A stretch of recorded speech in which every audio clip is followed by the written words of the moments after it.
ना सृजन घोटाले का दोषी पकड़ा गया, ना बालिका गृह का दोषी पकड़ा गया, ना नीट का दोषी पकड़ा गया। कितने घोटाले हो रहे हैं, यही दिखाया जा रहा, किसी पर कार्रवाई नहीं कर रहे।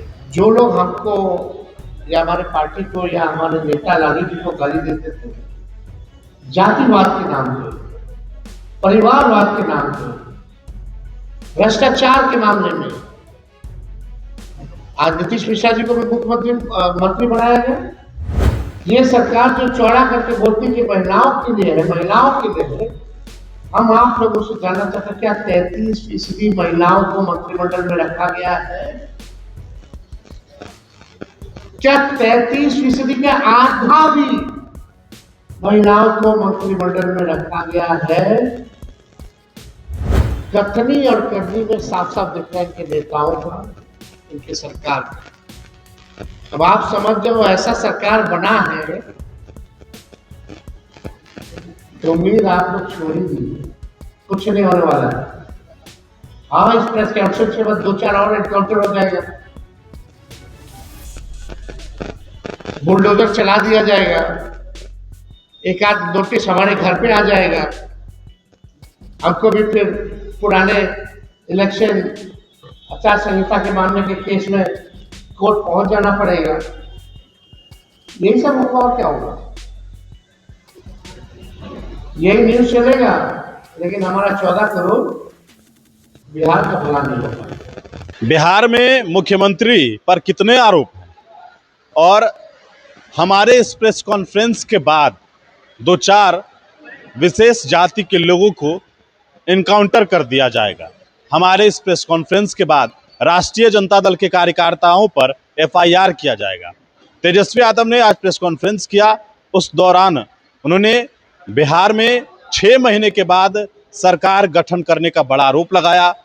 1 साल समय पार कर गया और अब जो है नई सरकार का गठन हुआ है।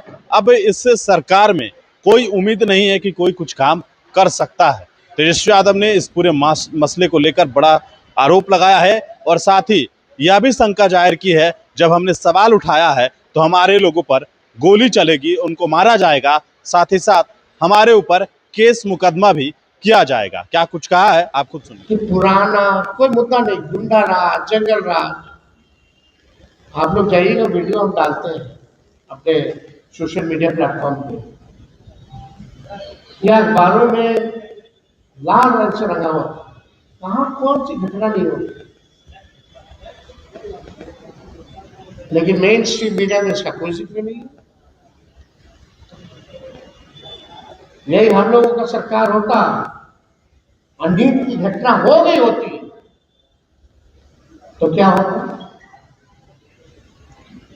एक पत्रकार ने पूछा मुख्यमंत्री जी से, भाई कब होगा गिरफ्तारी नीट वाले, कौन है दोषी बताओ।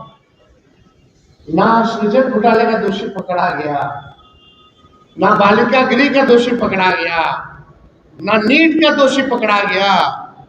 कितने घोटाले हो रहे हैं, यही दिखाया जा रहा, किसी पर कार्रवाई नहीं कर रहे। कोई एक अधिकारी, कोई एक मंत्री नाम उठा के बता दो।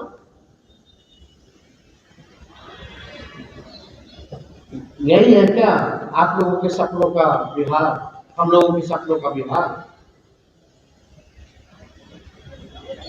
ऐसे ही बिहार आगे बढ़ेगा क्या?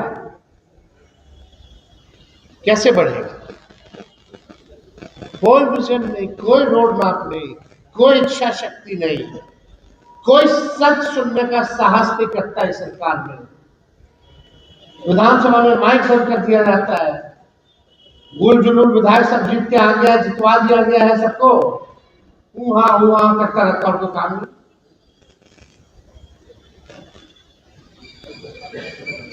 पूरा तंत्र है, मशीनरी है, यंत्र है, सब कुछ है,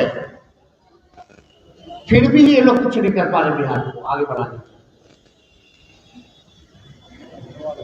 क्या क्या कॉरिडोर बनेंगे, पता चल रहा है कि नया नया शहर बसाएंगे, जमीन खरीद पे रोक टोक कर दिया गया। हाँ, और 200 साल दे दीजिए इन लोगों को, कुछ बना के जरूर देंगे। जो है सरकार 21 साल अब राज्य में 13 साल केंद्र में रह करके इंदिरा आवास नहीं बना सकती, गरीब का घर नहीं बना सकता, 2 रूम का पक्का मकान नहीं बना सकता। वो लोग सरकार वो कहती है कि हम शहर बसाएंगे। अब मुख्यमंत्री का भाषण सुनिए, बोलते हर जिला में हम एयरपोर्ट बनाएंगे।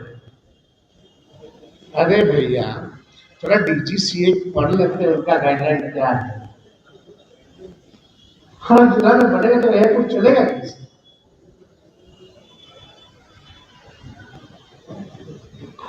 क्या क्या लिखा गया? डिग्री कॉलेज बनाया जाएगा हर प्रखंड में। कब बनेगा? बस बोला के बना, क्या लोग बातें, क्या डॉक्यूमेंट में लिखते हो, कहाँ है उसका पैसा, कब बनाओगे, कब तक बनेगा? कुछ नहीं, हवा बात। तो मेरा आज का प्रेस कॉन्फ्रेंस करने का मतलब यही था, जो लोग हमको या हमारे पार्टी को या हमारे नेता लालू जी को गाली देते थे जातिवाद के नाम पे, परिवारवाद के नाम पे, भ्रष्टाचार के मामले में, आज नीतीश मिश्रा जी को भी मुख्यमंत्री मंत्री बनाया गया।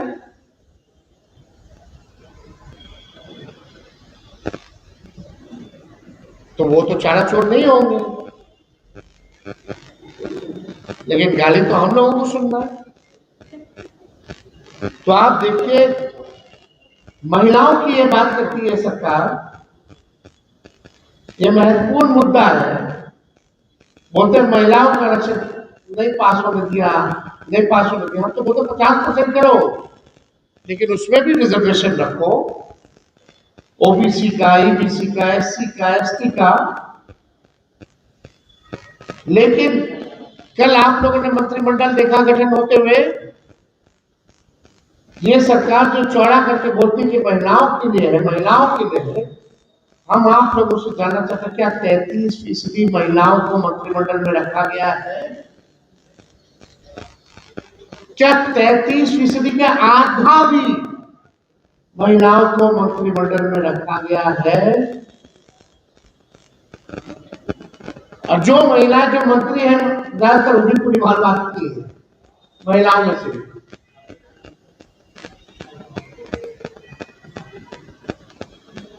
समझ जाइए, चाहे शीला जी हो या शशि हो, सबका है, सब परिवारवादी।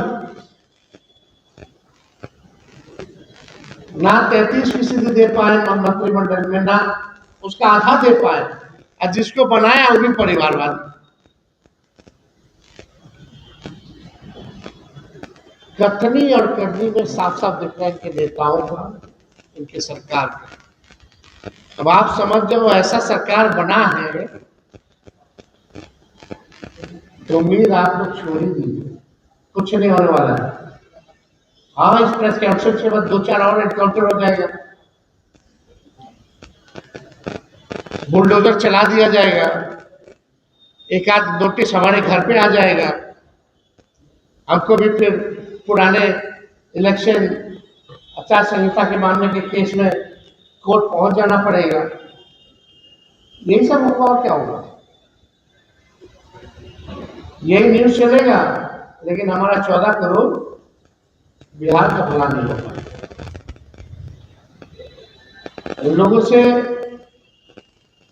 चुनाव आते हैं, जाते हैं, हार जीत चलती रहती है, लेकिन जो हम लोगों का कमिटमेंट जो है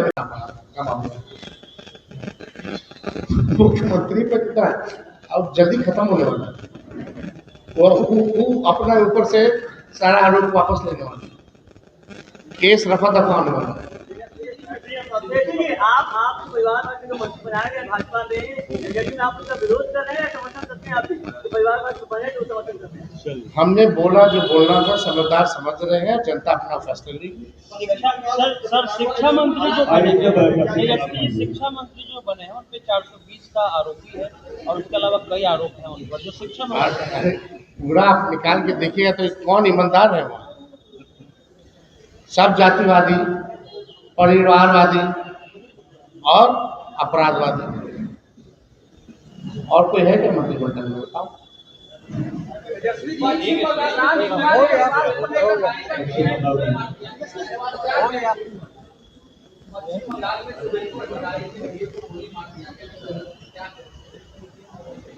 देखिए, कौन मारे तो जांच का विषय है, लेकिन घटना जो हो रही है, चाहे ममता जी के घर या अभिषेक जी के घर के बाहर जाकर ऊट पटांग करना, ये भी तो शोभा नहीं देता। कितने टीएमसी वर्करों को मारा गया, टीएमसी के दफ्तरों को जला दिया गया, बुलडोजर से तोड़ दिया गया। कौन से कानून के तहत? तमिलनाडु में भी जो हालात है,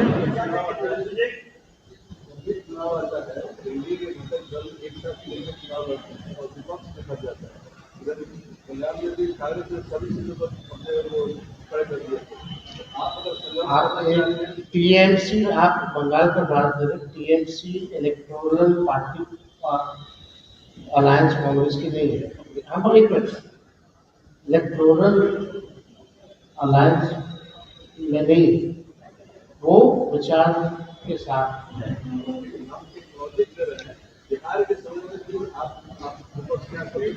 हाँ, इसमें जो हम लोगों में कमी, सही बात है, जो कमी होगी उसको देखा जाए।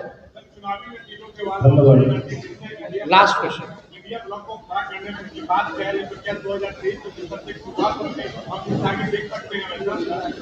अब आगे सब लोगों को, हमको लगता है, मेरा राय है कि सबसे पहले क्षेत्रीय दलों को साथ बैठना पड़ेगा,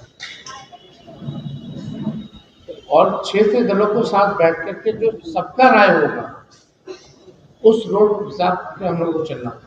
भाजपा को अगर कोई रोक सकता है तो क्षेत्रीय दल ही रोक सकता है।